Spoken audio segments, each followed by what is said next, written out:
Pada sesi ini kita akan belajar tentang sebuah sediaan yang paling sederhana di dalam sediaan farmasi, yaitu sediaan serbuk atau pulvis.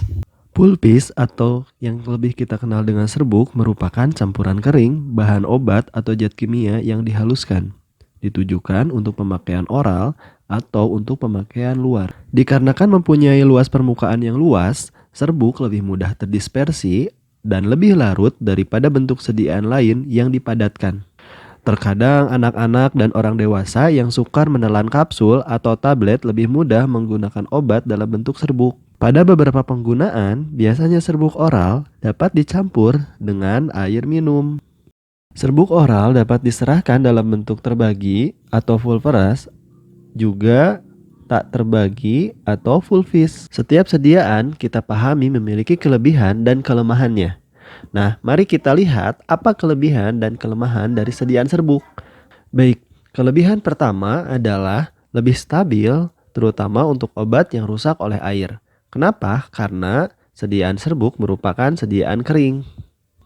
Karena kering atau sedikitnya kadar air yang ada di dalam sediaannya, sehingga tidak terjadi proses hidrolisis, di mana hidrolisis itu adalah hidro air dan lisis adalah terurai. Jadi zat aktif terurai oleh adanya air. Yang kedua, kelebihannya adalah dokter lebih leluasa memilih dosis yang sesuai dengan keadaan pasien. Bisa saja pasien berbeda kondisinya, berbeda umur, berbeda berat badan, dan yang lainnya. Kelebihan yang ketiga adalah penyerapan lebih cepat dan lebih sempurna dibanding sediaan padat lainnya. Kenapa? Karena sediaan serbuk sudah dapat melarut di dalam cairan tubuh secara langsung, kemudian dapat langsung masuk ke dalam sistem peredaran darah.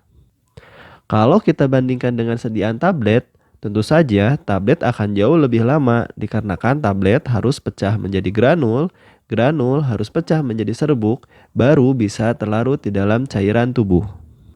Kelebihan yang keempat, cocok digunakan untuk anak-anak dan orang dewasa yang sukar menelan kapsul, atau kelebihan yang kelima, obat yang terlalu besar volumenya untuk dibuat tablet atau kapsul dapat dibuat dalam sediaan serbuk. Nah, itu adalah kelebihan dari sediaan serbuk. Sekarang kita lihat apa sih kelemahan dari sediaan serbuk ini.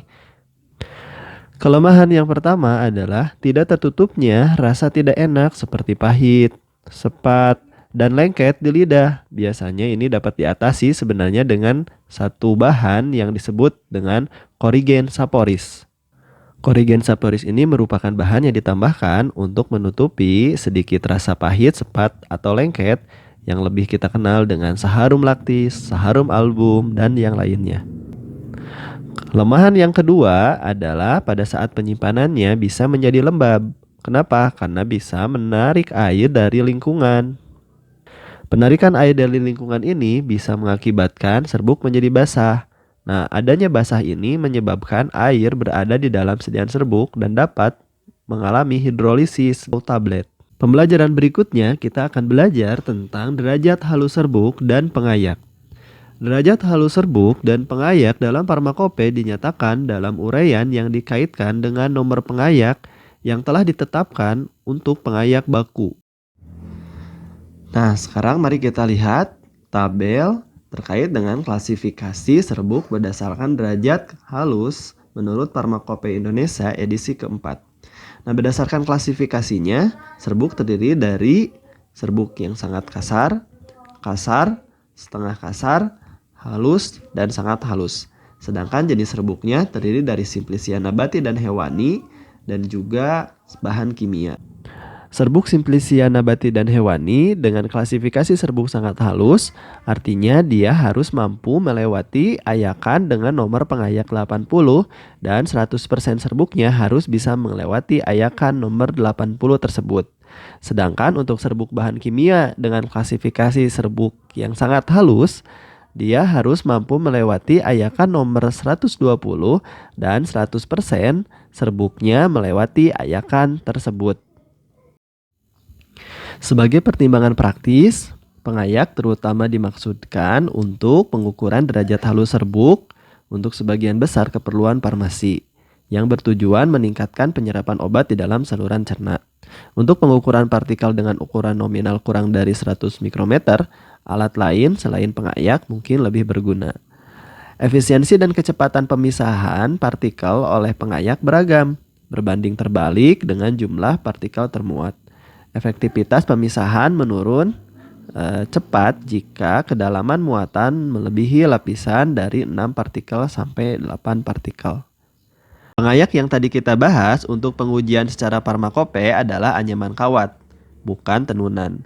Kecuali untuk ukuran nomor 230, 270, 325, dan 400, anyamannya terbuat dari kuningan, perunggu, baja tahan karat, atau kawat lain yang sesuai dan tidak dilapisi atau disepuh. Dalam penetapan derajat halus serbuk simplisia nabati atau simplisia hewani, tidak ada bagian dari obat yang dibuang selama penggilingan atau pengayakan, kecuali dinyatakan lain dalam masing-masing monografi.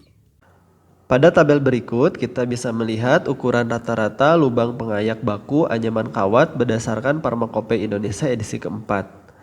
Kalau kita lihat dari tabelnya, nomor nominal 2 memiliki ukuran lubang pengayak sekitar 9,5 mm, sedangkan yang 400 itu memiliki ukuran lubang pengayak 38 mikrometer.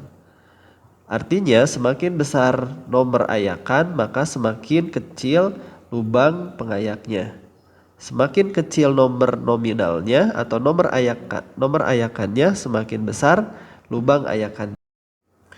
Setelah kita belajar terkait dengan derajat kehalusan serbuk dan pengayak, kemudian kita akan belajar tentang jenis serbuk. Yang pertama ada Fulvis advesorius atau yang lebih kita kenal dengan serbuk tabur.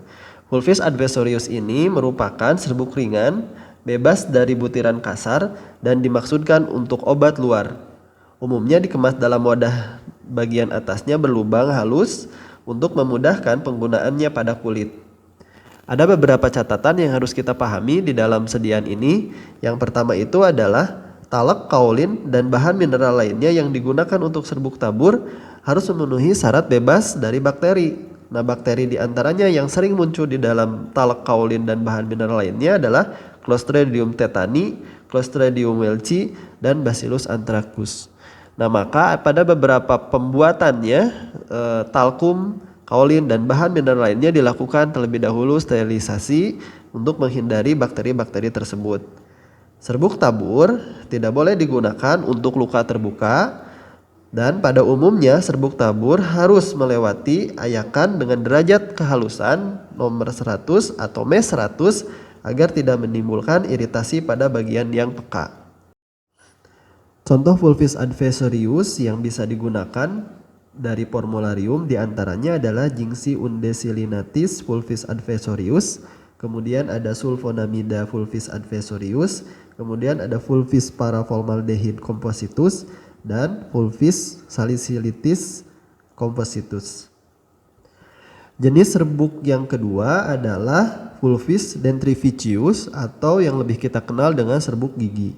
Serbuk gigi biasanya menggunakan karmin sebagai pewarna yang dilarutkan terlebih dahulu dalam kloroform atau etanol 96%.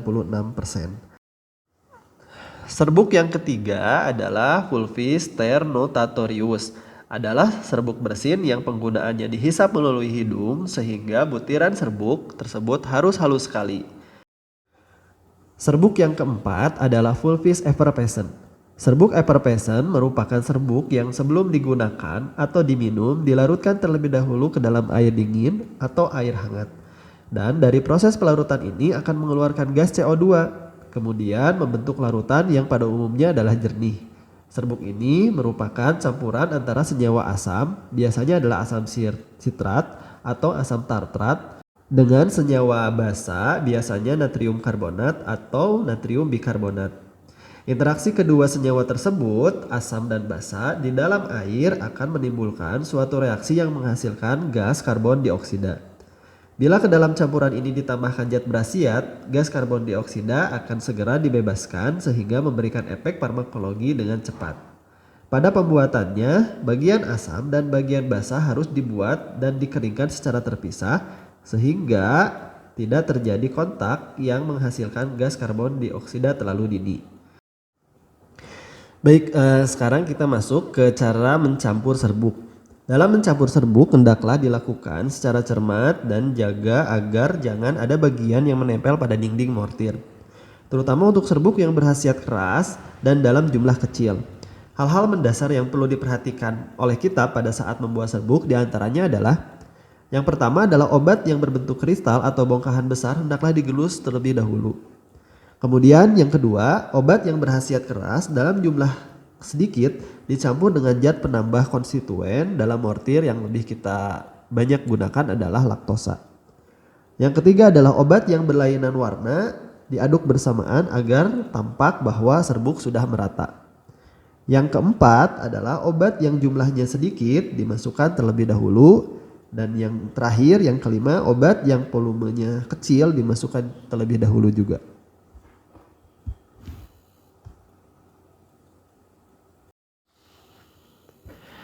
Selain ketentuan umum yang tadi sudah disebutkan, ada beberapa kekhususan dari serbuk pada saat pembuatannya.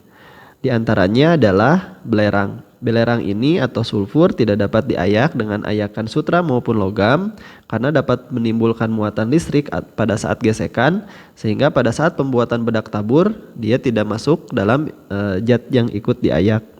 Kemudian ada iodoform, itu karena baunya yang sukar dihilangkan maka dalam bedak tabur diayak terpisah dengan bahan yang lainnya. Kemudian ada serbuk sangat halus dan berwarna. Bila serbuk sangat halus, serbuk itu dapat masuk ke dalam pori mortir dan warnanya sulit hilang. Jadi solusinya biasanya pada waktu penggerusan mortir harus dilapisi dulu dengan zat tambahan.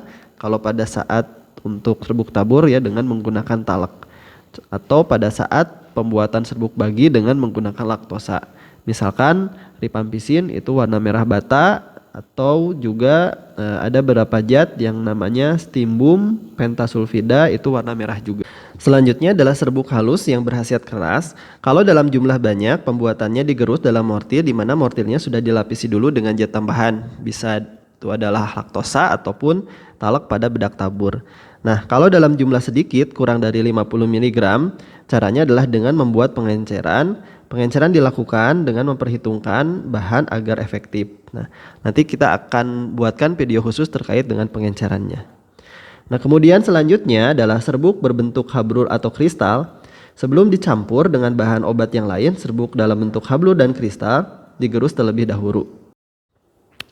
Serbuk dengan kampora sangat mudah mengumpul lagi. Untuk mencegahnya kita tetesi dulu dengan eter atau etanol 95%, kemudian keringkan dengan zat tambahan. Nah, kemudian serbuk dengan asam salisilat, di mana serbuk asam salisilat sangat ringan dan mudah terbang sehingga menyebabkan rangsangan pada selaput lendir dan hidung dan menyebabkan bersin. Maka pada saat pengerjaannya ditetesi dulu dengan eter atau etanol 95%. Serbuk dengan asam benzoat, naptol, mentol, dan timol juga sama dikerjakan sama seperti asam salisilat dan mentol, itu ditetesi dengan etanol 95%. Serbuk dengan garam-garam yang mengandung kristal, cara pengerjaannya adalah dengan menggerusnya di dalam mortir panas. Nah, contoh misalkan adalah kalium iodida dan garam-garam bromida. Nah, atau pada saat garam-garam itu mempunyai garam eksikatusnya, lebih baik kita ambil saja garam eksikatusnya dengan mengkonversi terhadap persentase penggantiannya. Kita bisa lihat di tabel jenis dari garam dan persen konversinya. Selanjutnya adalah serbuk dengan tablet atau kapsul. Formula tablet dan kapsul menggunakan zat tambahan sehingga perlu diperhatikan bahwa berat saat membuat sediaan serbuk jangan terlalu besar. Saat membuat sediaan serbuk kita dapat ambil bentuk tablet atau kapsul secara langsung. Tablet digerus halus kemudian ditimbang beratnya, kapsul dikeluarkan isinya kemudian ditimbang beratnya. Kalau tablet kapsul terdiri dari satu macam zat berkhasiat serta diketahui kadar zat berkhasiatnya, dapat kita timbang dengan mengambil zat aslinya. Tetapi alangkah lebih baiknya penggunaan untuk tablet ini merupakan tablet yang sudah jadi atau kapsul yang sudah jadi. Serbuk dengan bahan setengah padat, biasanya jenis seperti ini terdapat dalam bedak tabur. Bahan setengah padat yang termasuk ke dalam kategori ini biasanya adalah Adapslanae, Serraflava, Serra alba, parafin padat, vaselin kuning, dan vaselin putih. Prinsip pengerjaannya, bila dalam jumlah besar, bahan setengah padat tersebut sebaiknya dilebur dulu di atas tangkas air. Nah, kemudian kita baru tambahkan dengan zat tambahan. Nah, tetapi kalau misalkan dalam jumlah sedikit, bahan setengah padat digerus dengan penambahan aseton atau ether, baru dikeringkan dengan zat tambahan. Apabila ada serbuk dengan bahan cair, ada beberapa di antaranya adalah serbuk dengan minyak atsiri. Minyak atsiri dapat diteteskan terakhir setelah semua bahan tercampur, atau dapat juga dibuat ke dalam eleosak, di mana eleo itu adalah oleum, sak itu adalah gula, yaitu berupa campuran 2 gram gula dan 1 tetes minyak atsiri. Bila hendak membuat 4 gram oleosak anisi, itu artinya adalah 4 gram saharum dan 2 tetes minyak anisi. Ini berlaku prinsip kelipatannya. Kemudian serbuk dengan tinktur, prinsip pembuatannya adalah tinktur dalam jumlah kecil itu dikerjakan di dalam mortir panas, kemudian dikeringkan dengan zat tambahan, sedangkan dalam jumlah besar itu dikerjakan dengan cara menguapkan terlebih dahulu tinkturnya di dalam cawan uap dengan menggunakan penangas air sampai kental, baru ditambahkan zat tambahan. Nah, kemudian diaduk di dalam mortir panas. Tinktur yang diuapkan ini beratnya dianggap 0 untuk serbuk terbagi. Kehilangan berat tidak perlu diganti, sedangkan untuk serbuk tak terbagi harus diganti seberat tinktur itu dengan zat tambahan. Contoh diantaranya adalah serbuk dengan OPI tinktur, digitalis tinktur, aconiti tinktur, belladonna tinktur, digitalis tinktur, dan rattanhie tinktur. Zat berkhasiat dari tinktur menguap pada umumnya dibagi menjadi 2. Yang pertama itu adalah ada tinktur yang dapat diambil bagian-bagiannya. Spiritus sebagai pelarut diganti dengan zat tambahan. Contoh misalkan iodii tinktur, camphorat tinktur, dan tinktur OPI benzoika. Sedangkan tinktur yang tidak dapat diambil bagian-bagiannya, kalau jumlah banyak itu digunakan pengering pada suhu serendah mungkin, tapi kalau jumlahnya sedikit itu dapat ditambahkan langsung ke dalam campuran serbuknya. Kemudian serbuk dengan ekstraktum, ada 3 jenis ekstraktum. Yang pertama itu adalah ekstraktum sikum atau ekstrak kering. Pengerjaannya seperti pembuatan serbuk pada umumnya, di mana zat padat dihaluskan. Contohnya adalah OPI ekstraktum dan juga stransi ekstraktum. Yang kedua adalah ekstraktum spisum, adalah ekstrak kental. Dikerjakan dalam mortir panas dan ditetesi sedikit pelarut, di mana pelarutnya adalah etanol 70% untuk mengencerkan ekstrak. Kemudian ditambahkan zat pengering. Nah, kemudian ada ekstraktum liquidum atau ekstrak cair. Ini dikerjakan seperti mengerjakan serbuk dengan tinktur. Baik, itu adalah materi yang terkait dengan serbuk bagi dan serbuk tak terbagi. Mudah-mudahan bisa dipahami. Untuk video berikutnya ada 2 video yang harus kalian saksikan. Yang pertama itu adalah metode pengenceran pada serbuk, dan yang kedua itu adalah cara pengemasan serbuk. Terima kasih. Assalamualaikum warahmatullahi wabarakatuh.